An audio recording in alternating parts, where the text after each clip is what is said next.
Look closely. Hold out your hand. You are about to trade a lifetime of your work for a lie. We live and die by something that isn't real. It has no physical value, but it controls your time, your future, and every decision you make. You trust it more than your own family. You need to know what it is. This is the true story of money. Not metal or paper, but of the single, shocking psychological agreement that lets you freeze your energy and steal back your future.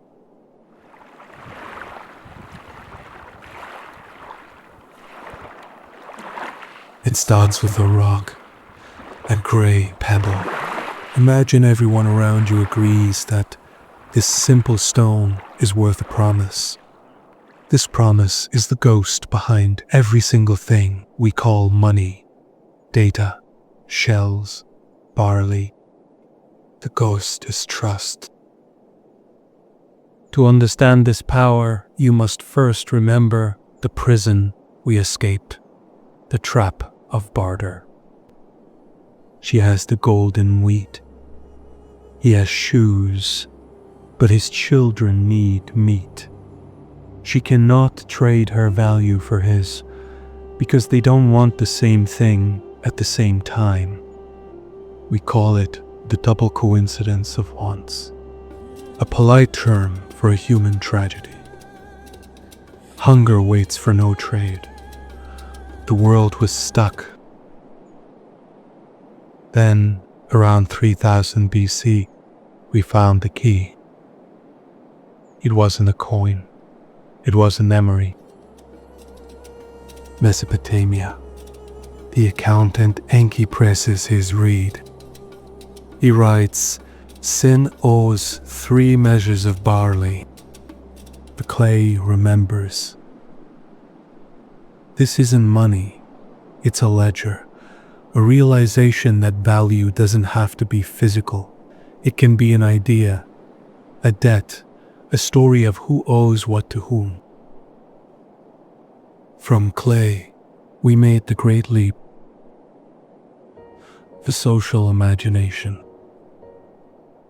Why would a farmer trade a cow for a handful of seashells from 3,000 miles away? Because he believes you will take them.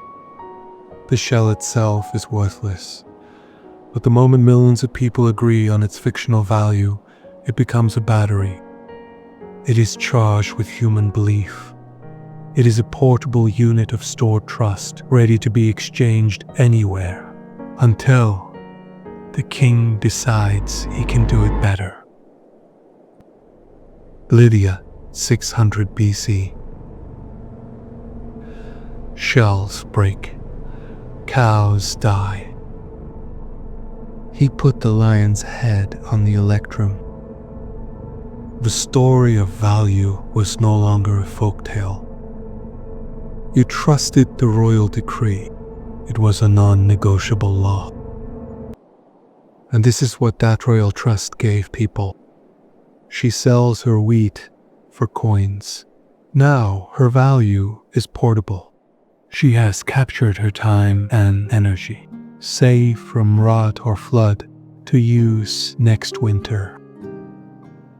Money is time travel, but the time machine breaks. The paper illusion. We detached the value from the object entirely. Fiat, just a promise. Weimar Germany, 1923. The trust evaporates.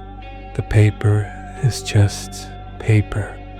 Prices change so fast that workers are paid multiple times a day. Not as a benefit, but as a race against collapse. So families can rush to spend them before their value dissolves by evening. Shopkeepers rewrite prices in chalk because ink cannot keep up. A wheelbarrow full of banknotes won't buy a loaf of bread, not because bread has vanished, but because money no longer measures anything. Sellers hesitate They ask for goods instead, for coal, for shoes, for food.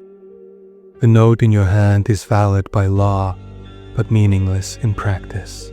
This is when money reveals its true nature. It is a shared hallucination, a collective agreement to treat symbols as value. It works only as long as everyone trusts that everyone else will honor the symbol. When that trust collapses, the hallucination ends. A lifetime of labor can be erased without a single thing being destroyed.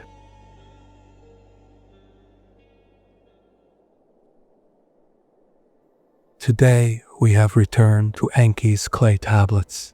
90% of money has no physical form. It is data entries on a bank server or code on a blockchain. We don't trade gold, we trade information. Crypto attempts to automate the trust so no human can break the rules. Money is power, but at its core, it is a relationship. It is how we vote on what matters. It is a tool we invented. It travels from hand to hand, century to century. A promise, a pledge, a story. We're the authors of this story.